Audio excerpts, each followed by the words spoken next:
வணக்கம் நண்பர்களே, நீங்கள் பார்த்துட்டு இருக்கிறது SRVTWIZ தமிழ் சேனல். நான் SRVTWIZ. ஸோ இந்த பில்டு வந்து ரொம்பவே எக்ஸைட்டடாக இருக்கேன் நான் பண்ணுறதுக்கு. எதனால் அப்படின்னு பார்த்தீங்கன்னா, இது வந்து ஃபர்ஸ்ட் டைம் இந்த பில்டு நான் வந்து ட்ரை பண்ணுறேன். அதே மாதிரி இந்த பில்டு பார்த்தீங்கன்னா நம்ம சப்ஸ்கிரைபருக்காக பண்ணுறோம். ஸோ அவர் வந்து பார்ட்ஸ் எல்லாமே சூஸ் பண்ணி வாங்கி கொடுத்துட்டாரு நம்மளுக்கு. ஸோ அவர் வாங்கி கொடுத்த பார்ட்ஸை வச்சு தான் நம்ம இப்போ பில்ட் பண்ண போகிறோம். ஸோ இந்த பில்டு எதனால ரொம்ப இன்ட்ரெஸ்டடாக அண்ட் ஸ்பெஷல் பில்டு அப்படின்னு சொல்கிறேன்னா, இந்த பில்டில் நம்ம யூஸ் பண்ணுறது வந்து லைக் வந்து இருக்கிறதுலே கம்மியான காம்போனன்ட்ஸ் எல்லாமே, அதாவது கம்மி விலையில் இந்த பில்டை நீங்கள் வந்து பண்ணிடலாம்.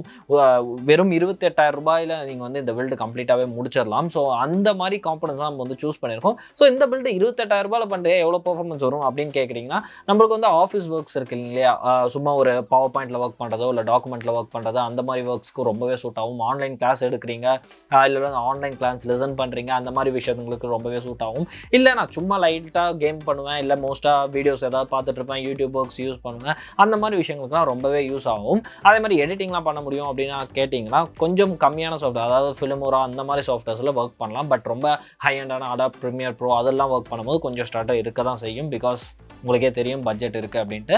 ஸோ இதில் வந்து ஃபஸ்ட்டு நம்ம காம்பனன்ட்ஸ் பார்த்துருவோம், அதுக்கப்புறம் டைம் லேப்ஸ், அதுக்கப்புறம் நம்ம வந்து ப்ராடக்ட்ஸ் யூஸ் பண்ணதை பற்றி பேசுவோம். அதே மாதிரி இதில் நிறைய சேஞ்சஸ் இருக்குது, அதையும் நான் உங்ககிட்ட சொல்கிறேன். ஸோ அந்த சேஞ்சஸ் பண்ணுறது மூலமாக உங்களுக்கு வந்து பில்டோட ரேட்டை இன்னும் நீங்கள் வந்து குறைச்சிக்கலாம். ஸோ 25,000 ரூபாய்க்குள்ள கூட கொண்டு வரலாம் உங்கள் இந்த பில்டை. ஸோ எல்லாமே நான் வந்து இந்த வீடியோவில் ஃபுல்லாக சொல்கிறேன். ஸோ மறக்காமல் ஃபுல்லாக பாருங்கள். பிகாஸ் ரொம்பவே இன்ட்ரெஸ்டடான வீடியோ, நிறைய பேருக்கு வந்து யூஸ்ஃபுல்லாக இருக்கும் அப்படின்னு நினைக்கிறேன். பிகாஸ் லாக்டவுனில் நிறைய பேர்னால நிறைய அளவோ செலவு பண்ண முடியாது. ஸோ அந்த மாதிரி டைமில் உங்களுக்கு ரொம்பவே யூஸ்ஃபுல்லாக இருக்கும் இந்த பில்டு. ஸோ ஃபர்ஸ்ட் நம்மளோட ப்ராசஸரை பார்த்துருவோம். ஸோ இதுதான் பார்த்தீங்கன்னா Ryzen 3 3200G வேரியன்ட். ஸோ இது வந்து CPU அப்படின்னு சொல்ல மாட்டாங்க, APU அப்படின்னு சொல்லுவாங்க, ஆக்சலரேட்டட் ப்ராசஸிங் யூனிட் அப்படின்னு சொல்லுவாங்க. ஸோ இந்த APU எதனால் இப்படி கூப்பிட்றாங்க அப்படின்னு பார்த்தீங்கன்னா, இதில் வந்து CPU + GPU கம்பைண்டாக இருக்கும். உதாரணத்துக்கு Ryzen 3 3100 இல்லை வந்து Ryzen 5 3500 3600லாம் பார்த்தீங்கன்னா வெறும் வந்து ப்ராசஸர் மட்டும் தான் இருக்கும், அதாவது அது பேர் CPU. ஸோ அதை வந்து நம்ம ஒர்க் பண்ண வைக்கணும் அப்படின்னா நம்மளுக்கு வந்து எக்ஸ்டர்னலாக ஒரு கிராஃபிக் கார்டு தேவைப்படும். பட் இதில் வந்து பார்த்தீங்கன்னா இன்டர்னலாக கிராஃபிக் கார்டு இருக்கனால நீங்கள் எக்ஸ்டர்னலாக போடணும் அப்படின்னு அவசியம் இல்லை. பட் எக்ஸ்டர்னலாக போட்டாலும் ஒர்க் ஆகுமா அப்படின்னு கேட்டிங்கன்னா டெஃபினட்டாக ஒர்க் ஆகும். அதே மாதிரி இதில் என்ன கிராஃபிக்ஸ் இருக்குது அப்படின்னு பார்த்தீங்கன்னா, ரேடியானோட வேகா 8 கிராஃபிக்ஸ் வந்து இதில் யூஸ் பண்ணியிருக்காங்க. ஸோ இந்த கிராஃபிக்ஸ் யூஸ் பண்ணி இந்த ப்ராசஸரில் நீங்கள் என்னென்ன மாதிரி ஒர்க் பண்ணலாம் நான் முன்னாடியே சொல்லிட்டேன். பிகாஸ் அவ்வளோ ஒரு நல்ல ஒரு ப்ராசஸர், அதாவது நல்ல APU அப்படின்னே சொல்லலாம். இந்த APUவில் பார்த்தீங்கன்னா நமக்கு வந்து 4 கோர் 4 த்ரெட் இருக்குது. 3.6 GHzல வந்து நமக்கு ரன் ஆகுது பேஸ் கிளாக் ஃப்ரீக்வன்சியாக. அதே மாதிரி 4.0 GHz ப்ரூஸ் கிளாக் ஃப்ரீக்வன்சியாக வந்து கொடுத்துருக்காங்க. ஸோ ஃபேனும் நம்மளுக்கு வந்துடும், அதே மாதிரி ப்ராசஸரும் வந்துடும். இதோட விலை அப்படின்னு பார்த்தீங்கன்னா அமேசானில் நம்மளுக்கு அரௌண்ட் 8,000 கிட்ட வரும் நம்மளுக்கு. நீங்கள் வந்து தனியாக ஒரு கிராஃபிக் கார்டு கண்டிப்பாக போடுவேன் அப்படின்னு ஒரு உறுதியோடு இருந்தீங்கன்னா நீங்கள் வந்து டெஃபினட்டாக Ryzen 3 3100 போகலாம், இல்லை வந்து i3 9100F போகலாம். ஸோ இது ரெண்டும் போகிறீங்கன்னா உங்களுக்கு வந்து ப்ரைஸ் கொஞ்சம் 2,000 ரூபாய் அந்த மாதிரி டிஃப்ரென்ஸ் வரும் இந்த ப்ராசஸரை கம்பேர் பண்ணும்போது. ஸோ அப்போ கிராஃபிக் கார்டில் நீங்கள் இன்வெஸ்ட் பண்ணுறது காசு இருக்கும் டெஃபினட்டாக. அதே மாதிரி நெக்ஸ்ட் நம்மளோட மதர் போர்டு அப்படின்னு பார்த்துருவோம். மதர் போர்டு அப்படின்னு பார்த்தீங்கன்னா MSIயோட B450 PRO-VDH Max அப்படிங்கிற மதர் போர்டு. ஸோ இந்த மதர் போர்டு வந்து இதுக்கு நெசசரியா அப்படின்னு கேட்டிங்கன்னா டெஃபினட்டாக இல்லை. A320 ரெக்கமெண்டட் அப்படின்னு நான் சொல்லுவேன். பிகாஸ் Ryzen 3 தான் நம்ம யூஸ் பண்ணுறோம். A320 போனீங்கன்னா பெட்டராகவே இருக்கும் நம்மளுக்கு இந்த ஒரு Ryzen ப்ராசஸருக்கு. பட் ஸ்டில் நீங்கள் ஃபியூச்சரில் அப்கிரேட் பண்ணணும் அந்த மாதிரினா B450 ரொம்பவே யூஸ்ஃபுல்லாக இருக்கும். ஸோ A320 போகிறது மூலமாக இன்னும் கொஞ்சம் காசு கூட நீங்கள் வந்து மிச்சம் பண்ணலாம். ஸோ இந்த மதர் போர்டோட ரீட்டைல் ப்ரைஸ் பார்த்தீங்கன்னா நம்மளுக்கு வந்து 7,500 வரும். பட் வந்து நீங்கள் A320 மதர் போர்டுக்கு போனீங்கன்னா உங்களுக்கு வந்து 5,000லேயே நீங்கள் வந்து அடைக்கலாம். ஸோ அப்போ இன்னும் கொஞ்சம் பட்ஜெட் வந்து கம்மி பண்ணலாம். அதே மாதிரி இந்த மதர் போர்டில் இருக்கிற ஃபீச்சர்ஸ் என்னென்ன அப்படின்னு நம்ம வந்து பார்த்துருவோம். ஸோ டர்போ M.2 அப்படின்னு இருக்குது. டெஃபினட்டாக நம்ம வந்து M.2 யூஸ் பண்ண போகிறதில்ல, எல்லாமே வந்து SATA SSD. அதே மாதிரி இதில் வந்து லைக் PCI கார்டு, அதாவது PCI சுற்றி ஒரு ஸ்டீல் கேஜ் மாதிரி வரும். ஸோ கொஞ்சம் ஃப்ளெக்சிபிளாக இருக்கிற PCI உடையிறதுக்கான வாய்ப்புகள் அதெல்லாம் வந்து குறைவு இந்த பர்டிகுலர் மதர் போர்டில். பட் இந்த மதர் போர்டு வாங்கலாமா அப்படின்னு கேட்டிங்கன்னா டெஃபினட்டாக நான் வந்து அவ்வளோலாம் ரெக்கமெண்ட் பண்ண மாட்டேன். பிகாஸ் இது வந்து அவ்வளோலாம் நல்லா இல்லை. இதுக்கு சப்ஸ்டியூட்டாக நம்மளுக்கு வந்து நிறைய மதர் போர்டு இருக்குது, ASRock அந்த மாதிரி கம்பெனிலாம். ஸோ ASRockலாம் நீங்கள் போனீங்கன்னா பெட்டராகவே இருக்கும் MSIயோட கம்மி ரேஞ்ச் மதர் போர்டோட கம்பேர் பண்ணும்போது. ஸோ ஸ்டோரேஜ் அப்படின்னு பார்க்கும்போது நம்ம வந்து 240GB SSD யூஸ் பண்ணியிருக்கோம். ஸோ இது வந்து நார்மல் SATA SSD. 240GBங்கிறது வந்து மஸ்ட் அப்படிங்கிறது கிடையாது. 120GB கூட நீங்கள் போய்க்கலாம். ஸோ அது போகிறது மூலமாக உங்களுக்கு வந்து இன்னும் ஒரு 1000 ரூபாய் கூட இந்த பட்ஜெட்டில் கம்மி பண்ணலாம். ஸோ இதோட விலை அப்படின்னு பார்த்தீங்கன்னா ஆன்லைன் ப்ரைஸில் 2,800 அந்த மாதிரி ரேஞ்சில் வந்து நம்மளுக்கு அவைலபிளாக இருக்குது. டெஃபினட்டாக வந்து போகலாம், எந்த ஒரு பிரச்சனையும் கிடையாது SATA SSDயில். ஸோ ரேம் அப்படின்னு பார்க்கும்போது நம்ம வந்து கார்ஷியோட வெஞ்சன்ஸ் LPX 8GB ரேம் போயிருக்கோம். ஸோ 3000 MHz ரேம் இது. இதை பற்றி பேசுறதுக்கு ஒன்றுமே இல்லை, பிகாஸ் இது வந்து நல்ல ஒரு ரேம் தான், தாராளமாக இதை வந்து வாங்கலாம் நீங்கள். அதுவும் 3000 MHz உங்களுக்கு வந்து ஸ்பீடும் வந்து நல்லாவே இருக்கும். டியூவல் சேனலில் ஃபியூச்சரில் இன்னொரு 8 GB ரேம் வாங்கி போட்டிங்கன்னா கூட உங்களுக்கு வந்து சூப்பராகவே இருக்கும். அதே மாதிரி நான் வந்து ஃபியூச்சரில் எனக்கு மேக்ஸிமம் வந்து 16 GB ரேம் போதும், அதுக்கு மேலே நான் யூஸ் பண்ண மாட்டேன் அப்படின்னா கூட நீங்கள் வந்து 2 4 GB கிட்டாக கூட வாங்கி போட்டுக்கலாம். பட் இந்த மதர் போர்டில் பார்த்தீங்கன்னா நம்மளுக்கு வந்து 4 ரேம் ஸ்லாட் இருக்குது. ஸோ அதனால் நீங்கள் வந்து 2 8 GB கிட்டாக கூட, அதாவது 2 4 GB கிட்டாக வாங்கி 8 GB கூட போட்டுக்கலாம். ஸோ இன்னும் கொஞ்சம் பெட்டராக இருக்கும் டியூவல் சேனலில் பெர்ஃபார்ம் பண்ணும்போது. ஃபியூச்சர்லையும் 2 4 GB வாங்கி 16 GB கூட நீங்கள் அப்கிரேட் பண்ணிக்கலாம். பட் இந்த மதர் போர்டுக்கு நீங்கள் வந்து லைக் ஃபியூச்சரில் நான் வந்து அப்கிரேட் பண்ணுவேன் அப்படின்னா நீங்கள் வந்து 8 GBக்கே போங்க, ஒன்றும் பிரச்சனை கிடையாது நம்மளுக்கு. அதே மாதிரி நம்மளோட பவர் சப்ளை அப்படின்னு பார்க்கும்போது கூலர் மாஸ்டரோட 550 watt power supply. So 550 watt இதுக்கு அவசியமா அப்படின்னு கேட்டிங்கன்னா டெஃபினட்டாக இல்லை. 450 வாட்டே இஸ் மோர் தென் எனஃப் அப்படின்னு தான் நான் சொல்லுவேன். பிகாஸ் 450 வாட் பவர் கூட இது வந்து கன்சியூம் பண்ணாது நம்மளுக்கு. பட் 550 வாட் அவர் ஆல்ரெடி வச்சிருந்தாரு. ஸோ அதனால அதே நம்ம வந்து யூஸ் பண்ண போகிறோம் இந்த பில்டுக்கு. ஸோ பெஸ்ட் பவர் சப்ளை தான். ஸோ இந்த மாதிரி நான் சேஞ்சஸ் சொன்னேன் இல்லையா, அந்த சேஞ்சஸ்லாம் நீங்கள் பண்ணுறது மூலமாக 25,000க்குள்ளேயே நீங்கள் வந்து முடிச்சிடலாம். அரௌண்ட் 23 22 அந்த மாதிரி ரேஞ்சில் நீங்கள் வந்து இந்த பில்டை வந்து முடிச்சிட முடியும். ஸோ கேபினெட் அப்படின்னு பார்க்கும்போது நம்ம வந்து ஆன்டெக்லேருந்து GX202 அப்படிங்கிற கேபினெட் வந்து யூஸ் பண்ணியிருக்கோம். ஸோ இந்த கேபினெட் பார்த்தீங்கன்னா அரௌண்ட் 3000க்குள்ளே தான் நம்மளுக்கு வந்து வரும். எக்ஸாக்டாக எனக்கு எவ்வளோ ப்ரைஸ்ன்னு தெரியல. பட் இந்த கேபினெட்லாம் பார்த்தீங்கன்னா ஒரு விண்டேஜ் லுக் இருக்கும் நம்மளுக்கு. பிகாஸ் பழங்காலத்து கேபினெட் மாதிரி இருக்கும். பட் சைடில் வந்து கிளாஸ் அக்ரலிக் பேனல் வரும் நம்மளுக்கு. ஸோ இந்த கேபினெட்டில் ஒரு முக்கியமான ஃபீச்சர் என்ன அப்படின்னு பார்த்தீங்கன்னா இதில் வந்து DVD டிரைவ் யூஸ் பண்ண முடியும். ஸோ DVD டிரைவ் இன்பில்ட்டாகவே நீங்கள் வந்து போட முடியும். ஸோ DVD டிரைவ் இருக்கிறதுனால என்ன யூஸ் அப்படின்னு கேட்காதீங்க. இந்த பில்டில் நம்ம வந்து DVD டிரைவ் இன்க்ளூட் பண்ண போகிறோம். ஸோ இதுதான் பார்த்தீங்கன்னா ஒரு பேசிக் ரெக்குயர்மெண்ட்ஸ். இது வரைக்கும் நம்ம பார்த்தது எல்லாமே பார்த்தீங்கன்னா ஒரு சிஸ்டம் ரன் பண்ணுறதுக்கு தேவையான ஒரு பொருட்கள். ஸோ இந்த மேலே பார்க்க போகிறதுலாம் அடிஷ்னலான பொருட்கள், வாங்கலாமா வேணாமாங்கிறது நீங்கள் தான் டிசைட் பண்ணி பார்க்கணும். ஸோ இந்த பில்டை எக்ஸ்ட்ராவாக பார்த்தீங்கன்னா நம்ம வந்து ஒரு ஹார்ட் டிஸ்க் யூஸ் பண்ண போகிறோம். ஸோ இது வந்து ஒரு 320 GB ஹார்ட் டிஸ்க். ஸோ இது வந்து அவர் பழைய பிசியில் இருந்துச்சு அப்படின்னு சொன்னார். ஸோ அதனால் இதை வந்து நம்ம அதில் யூஸ் பண்ண போகிறோம். பட் இதெல்லாம் வந்து பார்த்தீங்கன்னா பழைய வேரியன்ட். ஸோ வந்து ரொம்பவே ஸ்லோவாக இருக்கும். இது யூஸ் பண்ணலாமா அப்படின்னு கேட்டிங்கன்னா நாட் ரெக்கமெண்டட். ஸோ வேஸ்ட்டாக இருந்துச்சு அப்படின்னா நீங்கள் வந்து யூஸ் பண்ணிக்கலாம். அதே மாதிரி இன்னொரு 120 GB SSD வந்து யூஸ் இருக்குது. இதுவும் வந்து SATA SSD. இதுவும் அவர் வந்து பழைய பில்டில் யூஸ் பண்ணிட்டு இருந்தேன் அப்படின்னு சொன்னார். ஸோ இதையும் நம்ம வந்து உள்ளே போட போகிறோம். ஸோ இதில் வந்து அவர் விண்டோஸ் இன்ஸ்டால் பண்ண சொன்னார். ஸோ 120 GBயில் விண்டோஸ் இன்ஸ்டால் பண்ண போகிறோம் நம்ம. இல்லை நீங்கள் வந்து 240 GB பதிலாக 120 GB கூட போய்க்கலாம். That is your convenient. But 240 போனீங்கன்னா இன்னும் கொஞ்சம் ஸ்டோரேஜ் இருக்கும் உங்களுக்கு மற்ற ப்ராசஸ் ஏதாவது பண்ணுறதுக்காக. ஸோ நெக்ஸ்ட்டு வந்து நான் முன்னாடியே சொன்ன மாதிரி இதில் DVD டிரைவ் சப்போர்ட் இருக்குது. ஸோ அதனால் நம்ம LGலேருந்து ஒரு DVD டிரைவ் போயிருக்கோம். ஸோ இதுவும் வந்து அவரோட பழைய பிசியிலேருந்து நம்ம யூஸ் பண்ண போகிறோம். ஸோ இது வந்து நியூ மாடல் தான். பிகாஸ் பார்த்தீங்கன்னா SATA போர்ட் தான் யூஸ் பண்ணுது. SATA பவர், அதாவது ஹார்ட் டிஸ்க் எப்படி நீங்கள் கனெக்ஷன் பண்ணுவீங்களோ அதே மாதிரி கனெக்ட் பண்ணிங்கன்னா போதும். இதை வந்து நீங்கள் யூஸ் பண்ண முடியும். பட் மோஸ்ட்டாக யாருமே இந்த காலத்தில் சிடியை யூஸ் பண்ணுறதில்ல. பிகாஸ் யாரும் எதுவுமே சிடியில் ரெக்கார்ட் பண்ணி எதுவும் பண்ணுறதில்ல. பென்ட்ரைவ் வந்துருச்சு. ஸோ ரொம்ப அட்வான்ஸ் ஆகிடுச்சு.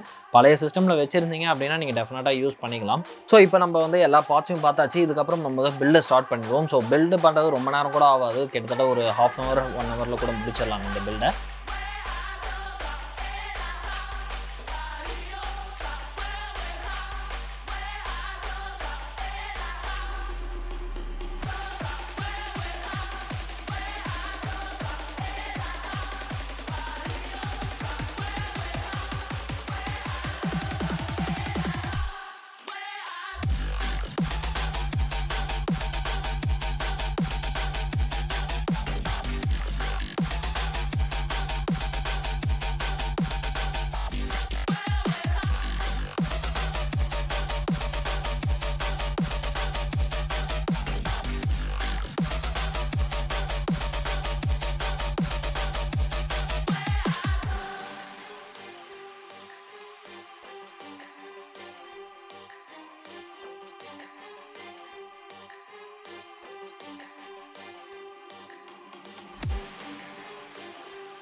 ஓகே, இப்போ பார்த்தீங்கன்னா நம்ம வந்து பிசியை கம்ப்ளீட்டாக பில்ட் பண்ணி முடிச்சிட்டோம். ஸோ கிட்டத்தட்ட ஒரு 40 மினிட்ஸ் தான் ஆச்சு நம்மளுக்கு. அதுவும் எதுக்கு 40 மினிட்ஸ் அப்படின்னு பார்த்தீங்கன்னா ரொம்ப நிறையா, அதாவது 3 ஹார்ட் டிஸ்க் யூஸ் பண்ணோம். அதே மாதிரி hard disk இன்சன்ஸ் SATA connections use பண்ணோம். அதே மாதிரி ஒரு இது DVD டிரைவ் போட்டிருக்கோம். ஸோ இதனால் நமக்கு வந்து நிறைய கேபிள்ஸாக மேனேஜ் பண்ண வேண்டியதாகிடுச்சு. ஸோ அதனால தான் ரொம்ப லேட் ஆயிடுச்சு. ஸோ இப்போ வந்து ஃபர்ஸ்ட் பூட் நம்ம வந்து பண்ண போகிறோம். ஸோ பூட் பண்ணோன்னே எல்லா ஃபேன்ஸும் ஓடுது. ஃப்ரண்ட்டில் பேக்கில் எல்லாத்துலேயும் ஃபேன்ஸ் ஓடுது நம்மளுக்கு. ஸோ இந்த கேபினெட்டில் ஒர்க் பண்ணுறது எனக்கு கொஞ்சம் கஷ்டமாக தான் இருந்துச்சு. ஆல்ரெடி இதே கேபினெட்டில் நான் வந்து இன்னொரு பிசி பில்ட் பண்ணியிருக்கேன். பட் அப்போ வந்து எனக்கு அவ்வளோவா கஷ்டம் இல்லை. பிகாஸ் அப்போ வந்து நிறையா வந்து ஒயர்ஸ்லாம் இல்லை நம்மளுக்கு. அதுவும் இல்லாமல் அதில் M.2 யூஸ் பண்ணியிருந்தோம். ஸோ அதனால கொஞ்சம் ஈஸியாக இருந்துச்சு. இப்போ வந்து ரொம்பவே வந்து கஷ்டமாக இருக்குது. கேபினெட் போகிற மாதிரி இருந்தீங்கன்னா டெஃபினட்டாக போகாதீங்க அப்படின்னு தான் நான் சொல்லுவேன். அதே மாரி பட்ஜெட் அப்படிங்கிற பட்சத்தில வேற எதுவும் பண்ண முடியல அப்படின்னா டெஃபினட்டா போலாம். அது ஒரு சாய்ஸ் கிடையாது. ஸோ மதர் போர்டும் உங்களுக்கு தெரியும் ஆல்ரெடி நம்ம யூஸ் பண்ணியிருக்கோம். ஸோ அவ்வளோலாம் ஒரு கிரேட் மதர் போர்ட் கிடையாது. பட் ஸ்டில் ஓகே அப்படின்னு தான் சொல்ல முடியும். Ryzen ப்ராசஸர்ஸ் நல்லா இருந்துச்சு. மத்தபடி எல்லாமே வந்து நார்மலான ஒரு விஷயம் தான். அதுவும் இல்லாம 550 வாட் பவர் சப்ளைஸ் ரொம்ப ஹை இதுக்கு. ஸோ இந்த 28,000 எப்படி எப்படிலாம் நீங்க குறைக்கலாம் அப்படிங்கிறத வந்து இப்ப நான் சொல்லிடுறேன் உங்களுக்கு. ஸோ பார்த்தீங்கன்னா தெரியும் நம்மளுக்கு வந்து லோட் ஆயிருச்சு. ஸோ டிஸ்ப்ளே தெரிய ஆரம்பிச்சிருச்சு. ஸோ ஒர்க் ஆகுது அப்படின்னு அர்த்தம் தான். ஸோ இப்போ ஒரு கம்மி பட்ஜெட்ல நீங்க பண்றீங்க. இதே சிஸ்டம், இதே ஸ்பெக்ஸ் வேணும் அப்படின்னா, நான் என்னென்ன போறது அப்படின்னு சொல்றேன். ஸோ அத நோட் பண்ணிக்கோங்க. நீங்க ஸோ பில்ட் பண்றதா இருந்தா, அத நீங்க தாராளமா பண்ணிக்கலாம். ஸோ கேபினெட் ரூ. 3000க்குள்ள எது உங்களுக்கு பிடிச்சிருக்கோ அத நீங்க சூஸ் பண்ணிக்கலாம். அதே மாரி Ryzen 3 3200G இல்ல பட்ஜெட் இருக்கு, கொஞ்சம் எக்ஸ்ட்ராவா போலாம் அப்படின்னா, Ryzen 5 3400G கூட நீங்க போலாம். ஸோ அதுவும் சூப்பரா இருக்கும். இதோட அது சூப்பராவே இருக்கும் உங்களுக்கு. ஸோ அது கூட நீங்க போலாம். ஸோ 2 ஆப்ஷன் வச்சுக்கோங்க. Ryzen 3 3200G இல்ல Ryzen 5 3400G இது 2த்துக்கும் போலாம். So A320 mother board use பண்ணுங்க. B450 வேணாம். ஸோ ஃபியூச்சர்ல அப்கிரேட் பண்ணணும் அப்படிங்கிற பட்சத்தில நீங்க வந்து B450 போலாம். பிகாஸ் B450லாம் ஸ்டார்ட்டிங் ரேட்டே 7500, 8000, 9000 அந்த பிரைஸ்ல தான் இருக்கும். இதே நீங்க A320 mother board, Asus Prime, A320H அந்த மாரி மதர் போர்ட்ஸ்லாம் இருக்கு. அதெல்லாம் நீங்க போனீங்க அப்படின்னா, உங்களுக்கு வந்து ஒரு 5000லயே முடிஞ்சிரும் மதர் போர்டோட பிரைஸ். அதே மாரி நீங்க வந்து ரேம் வந்து கார்ஷர்து நீங்க வந்து சூஸ் பண்ணிக்கலாம். Vengeance LPX 8GB 3000 MHz RAM use பண்ணிக்கலாம். மோஸ்ட்டா பார்த்தீங்கன்னா A320 மதர் போர்ட்ல வந்து 2 ரேம் ஸ்லாட் தான் இருக்கும். ஸோ வந்து நீங்க 8GB போறதே பெஸ்ட்டு. ஸோ ஃபியூச்சர்ல 16GB நீங்க வந்து அப்கிரேட் கூட பண்ணிக்கலாம். இன்னொரு 8GB போட்டு. ஸோ இப்போதைக்கு 8GB போய்க்கோங்க. அதே மாரி SSD வந்து 240GB இல்ல 120GB அப்படிங்கிறது உங்களோட டெசிஷன் தான். But SSD is must. ஏன்னா பிகாஸ் அது போட்டா தான் உங்களுக்கு வந்து சிஸ்டம் ஸ்பீடா இருக்கும். ஆ ஒரு பெர்ஃபார்மன்ஸ் டிலே இருக்கக்கூடாது அப்படின்னா, நீங்க டெஃபினட்டா SSD போலாம். மஸ்ட்ங்கிறது வந்து ஹைலி ரெக்கமெண்டட் அந்த மாரி சொல்றேன். அதே மாரி பவர் சப்ளை அப்படின்னு பார்க்கும்போது நம்மளுக்கு வந்து 450 what more then enough. So அதே நீங்க வந்து போடுவாங்க. ஸோ இந்த பில்ட நீங்க வந்து பண்ணும்போது உங்களுக்கு வந்து அரவுண்ட் 22, 23 அதிலேயே வந்து முடிஞ்சிரும். மேக்ஸிமம் போனுச்சுன்னா 25 அவ்வளோதான் ஆகும். அதுக்கு மேல ஆவாது. ஸோ பில்ட் பண்றவங்க யாராவது இருந்தீங்க அப்படின்னா, நல்லா யோசிச்சுக்கோங்க. இந்த மாரி பண்ணணுமோ அப்படின்ட்டு. ஸோ இந்த பில்ட் வந்து அவ்வளோதான். ஸோ இந்த வீடியோவும் நம்ம வந்து எண்டுக்கு வந்துட்டோம். பெருசா இத பத்தி சொல்றதுக்கும் நம்மளுக்கு ஒண்ணும் இல்ல. நல்ல ஒரு சிஸ்டம் தான். பட் ஒரு நார்மல் ஆஃபீஸ் யூஸ் எல்லாத்துக்குமே வந்து தாராளமா பண்ணலாம் உங்களுக்கு. அதே மாரி மத்த சின்ன லைட் ஒர்க்ஸ் ஒரு ஆன்லைன் கிளாஸஸ் கவனிக்கிறது, எடுக்கிறது அந்த மாரி எல்லா விஷயமும் உங்களுக்கு பண்ண முடியும் இந்த சிஸ்டம்ல. ஸோ இதே மாரி உங்களுக்கும் சிஸ்டம் வேணும் அப்படின்னா, நீங்க வந்து Instagram இல்ல Gmail மூலமா கான்டாக்ட் பண்ணுங்க. Instagram பிரிஃபரபிள். அதே மாரி நீங்க வந்து லைக் ஃபாலோ பண்ணல அப்படின்னா, நீங்க என்ன ஃபாலோ பண்ணிக்கோங்க. பிகாஸ் நெறைய அப்டேட்ஸ் வரும். நான் என்னென்ன பண்றேன் அப்படிங்கிறதெல்லாம் அப்டேட்ஸ் வரும். Instagramல கான்டாக்ட் பண்றவங்க தெளிவா உங்க பேரு, உங்க ஃபோன் நம்பர், அதே மாரி உங்களோட நீட் என்ன, என்ன பர்ப்பஸ்க்காக பில்ட் பண்றீங்க, எவ்வளோ பட்ஜெட் பில்ட் பண்றீங்க, எப்ப பில்ட் பண்றீங்க, அந்த மாரி தெளிவான விஷயங்களோட கான்டாக்ட் பண்ணுங்க. அப்பதான் நான் உங்களுக்கு திருப்பி கான்டாக்ட் பண்ண ரொம்பவே ஈஸியா இருக்கும். ஸோ சீக்கிரமாவே உங்களுக்கு ஒரு பிசி பில்ட் பண்ணி தரலாம். ஸோ இந்த வீடியோ அவ்வளோதான். இந்த வீடியோ உங்களுக்கு பிடிச்சிருந்தா லைக் பண்ணுங்க, ஷேர் பண்ணுங்க, சப்ஸ்கிரைப் பண்ணுங்க சேனலுக்கு. இது போன்ற நெறைய வீடியோஸ் வேணும்னாலும் கமெண்ட் செக்ஷன்ல கேளுங்க. நான் வந்து டெஃபினட்டா போடுறேன். அடுத்த வீடியோல சந்திக்கிறேன். நன்றி.